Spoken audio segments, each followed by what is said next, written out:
প্ৰণাম নমস্কাৰ আজি বিটিসি সরকারের দ্বারা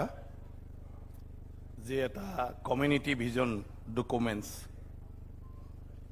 ইয়ার এই ডিস্ট্রিবিউশন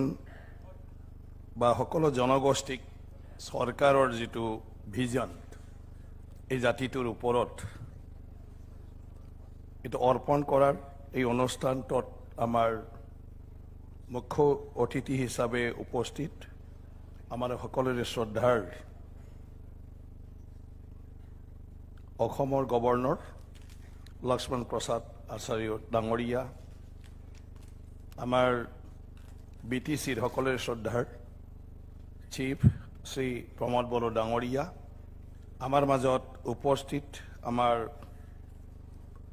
শ্রদ্ধার অসমৰ মন্ত্ৰী অতুল বৰা ডাঙৰিয়া অশোক সিংগাল ডাঙৰিয়া ইউজি ব্ৰহ্ম ডাঙৰিয়া ৰঞ্জিত কুমাৰ দাস ডাঙৰিয়া ৰণজ পেগু ডাঙৰিয়া আৰু ইয়াতে উপস্থিত আমাৰ চিফ সেক্ৰেটাৰি ৰবি কোটা ডাঙৰিয়া ডিজিপি জিপি সিং ডাঙৰিয়া ও আমাৰ মাজত অতিথি আছে সুদূৰ শিলঙৰ পৰা আহিছে আমাৰ সকলোৰে শ্ৰদ্ধাৰ এমিনেন্ট জার্নালিস্ট শ্রীমতী পেট্রিসিয়া মুকিম ডাঙরিয়ানী আমার সকলরে শ্রদ্ধার ইয়াত বিভিন্ন ইউনিভার্সিটির ভাইস চ্যান্সেলর ডাঙরিয়া সকল আমার এমপি দিলীপ শইকীয়া ডাঙরিয়া জয়ন্ত বসুমতাৰী ডাঙৰিয়া বিটিসিৰ বিধায়ক ডাঙৰিয়া সকল আমাৰ ইএম ডাঙৰিয়া সকল আমাৰ স্পিকাৰ শ্ৰী কাতিৰাম বড়ো ডাঙরিয়া ডেপুটি স্পিকার ডাঙরিয়া আর সকল আমার এমসিএলএ ডাঙরিয়া আমার বিটিসির সকল জনগোষ্ঠীর নাগরিকক নেতৃত্ব দিয়া আমার বিভিন্ন দলর বিভিন্ন সংগঠনের সভাপতি সম্পাদককে ধরি অন্যান্য বিষয়ববীয়া আর উপস্থিত রাইজ এয়া এটা খুবই ডাঙর উদ্যোগ বিটিসি সরকারে আজি বিটিসিক বসবাস করা প্রত্যেকটা জাতি জনগোষ্ঠীর জাতিগত বিষয়ৰ পৰা আৰম্ভ কৰি তেখেতসকলে বসবাস কৰা এই অঞ্চলেৰ বিভিন্ন দিশৰ সমস্যাবিলাক চিনাক্ত কৰিবৰ কাৰণে চিনাক্তকৰণৰ কাৰণে চেষ্টা চলাইছে আৰু সেইবোৰ বিষয়টো কেনেকৈ আমি সবৰ দৃষ্টিকোণ কৰিব পাৰোঁ সেইটো লক্ষ্য ৰাখি ফালে প্ৰত্যেকটা জাতিৰ ওপৰত বিটিসিৰ নজৰত দৃষ্টিত কেনেকুৱা অৱস্থাত আছে সেইটো লৈ এটা ডকুমেন্টস বনাইছে যেটো ডকুমেন্টসে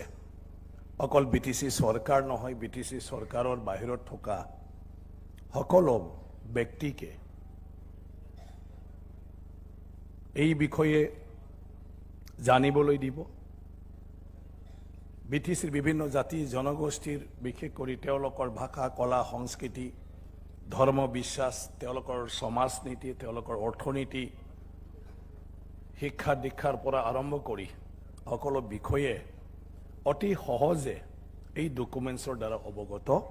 হব ইয়াৰ পিছত যিসকলে এই দেশত গণতান্ত্রিক প্রক্রিয়ার দ্বারা কর্তৃত্বর দায়িত্ব পাইছে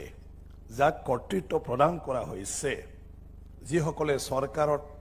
দায়িত্বত আছে এই সরকারত দায়িত্ব থকা ব্যক্তিসকলৰ কাৰণে আমাৰ বিটিসি অঞ্চল ইয়াত আগবঢ়াই লৈ যোৱাৰ ক্ষেত্ৰত প্ৰত্যেকটা জাতিকে চুই যাব পাৰা পৰিকল্পনা ল'ব পাৰিব আৰু সেই পৰিকল্পনাৰ আধাৰত বিভিন্ন ধৰণৰ আঁচনি আৰু প্ৰগ্ৰামবিলাক ল'বলৈ সক্ষম হ'ব এইটো অকল আজি প্ৰমোদ বড়ো ডাঙৰীয়াৰ নেতৃত্বৰ চৰকাৰেই মাত্ৰ নহয় ভৱিষ্যতৰ চৰকাৰবোৰেও এই ডকুমেন্টসৰ দ্বাৰা ডকুমেন্টসৰ জৰিয়তে এই বিটিসিত কি ধৰণৰ পৰিকল্পনা আধাৰত কাৰ্যসূচীবিলাক লৈ ফালে আঁচনিবিলাক লৈ ফালে কাম কৰিলে এই জাতি জনগোষ্ঠীৰ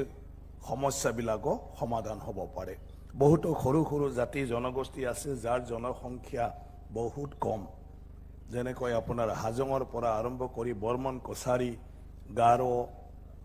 ৰাভা তেনেকুৱা ধৰণৰ বহুতো জনগোষ্ঠী আছে যাৰ জনগোষ্ঠীটোৱে BTCৰ বিভিন্ন চুকে কোণে বসবাস কৰি আছে, সবে একেলগে নহয়, স্কেটাৰ হৈ আছে। গতিকে তেনেকুৱা জাতিটোৰ সমস্যা যদি সমাধান হ'ব লাগে তেতিয়া চৰকাৰ এখনৰ এটা ভাল পৰিকল্পনা লাগিব আৰু সেই পৰিকল্পনাৰ আধাৰত এফেক্টিভ কিছুমান কাৰ্যসূচী ল'ব লাগিব আৰু আঁচনি ল'ব লাগিব। তো তেনেকুৱা ক্ষেত্ৰত মই ভাবোঁ আজিৰ এই ভিজন ডকুমেণ্টছে সহায় কৰিব